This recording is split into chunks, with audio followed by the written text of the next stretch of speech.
büyüdük uşaklar, damağınız yerinde mi?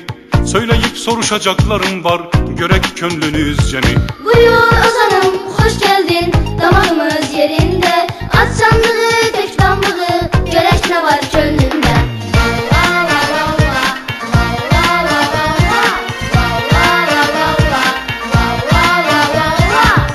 Yuvarlak yer küresinde ayrı ayrı milletler var. Her milletin ayrı adı, ayrı dili, ayrı yurdu. Söyleyin görek siz kimsiz, hansı elden kimlerdensiz? Hansı dilde danışırsız, hansı soydan kimlerdensiz? Elimiz Türk ellerinden, dilimiz Türkçe dil ozan. Soyumuz Oğuzlardandır, yurdumuzdur Azerbaycan. Evet, doğrudur, Türküz biz, Turan ellerindeniz biz. Sayıca yetti Türk devleti, 7'den biriyiz biz. En balacası Kuzey Kıbrıs, en büyüğü ise Kazakistan, Özbekistan, Kırgızistan, Türkiye, Türkmenistan. Bunlar bizim devletlerdir, hamısı doğmadır bize. Ancak doğmalar doğması Azerbaycandır bize.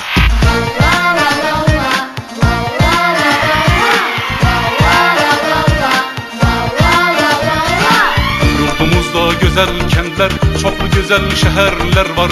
Böyük adlım şehirlerden aranızda bilen mi var?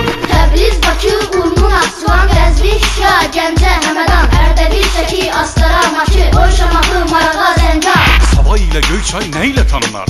Yaxşı dadlı nar ilə, Bəs İbn Sina şəhəri Həmədan, yaxşı saksı qabı ilə.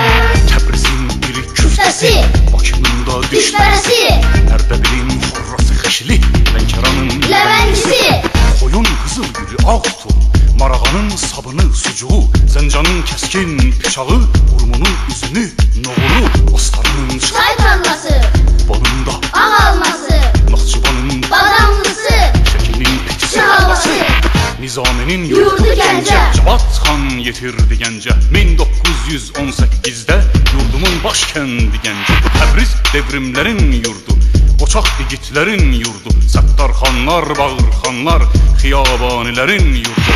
Qarabağ çalçağır yurdu, mahnılar yurdu, Qarabağ yerdə göydə belli bilsin Bizimdir, bizim Qarabağ. Qəzvinin qara daban daşı, Urmuda iç ayran aşı. Her yerin yaşından artık bizim Qobustanın yaşı.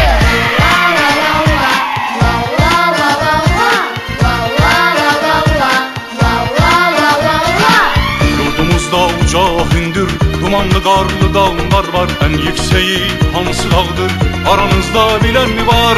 Əteyi çiçəkli güllü, başı dumanlı göllü, dağların ağsaqqalı savalan deyərlər bana. Yurdumuzda eskilerden kalan yenilmez qalalar var. O alınmaz qalalardan aranızda bilen mi var? Təbrizin Ərç qalası, Bakının Qız qalası, Naxçıvanın Əlindəsi, Kəleybərin Bəz qalası. Yurdumuzda axar sular, balıqlı göller, çaylar var. İsti sular, qazlı sular, bumbuz axan bulaqlar var. Araz ilə Kür qovuşar, birləşib Xəzərə yollaşar. Cığatı, Tatavu çayları Şor gölə doğru ağnaşar. Urmunun Şor gölü gözəl, gecənin də göy gölü, İstiyayda dinlənməyə, Xəzərin suları çox gözəl. Sağ olun, var olun uşaqlar, sizə alqışlar olsun. Bu toprağın duzu çöreği, etiniz kanınız olsun. Devlet bizim devlettir, bu millet bizim millet. Devleti, bu milleti sevip sevdirmek gerek. Bu toprak bizim topraktır, bu bayrak bizim bayrak. Bu toprağı, bu bayrağı sevip sevdirmek gerek. Bu devlet bizim devlettir, bu millet bizim millet. Bu devleti, bu milleti Sevip sevdirmek gerek. Bu toprak bizim topraktır, bu bayrak bizim bayrak. Bu toprağı, bu bayrağı sevip sevdirmek gerek. Sevip sevdirmek gerek. Sevip sevdirmek gerek.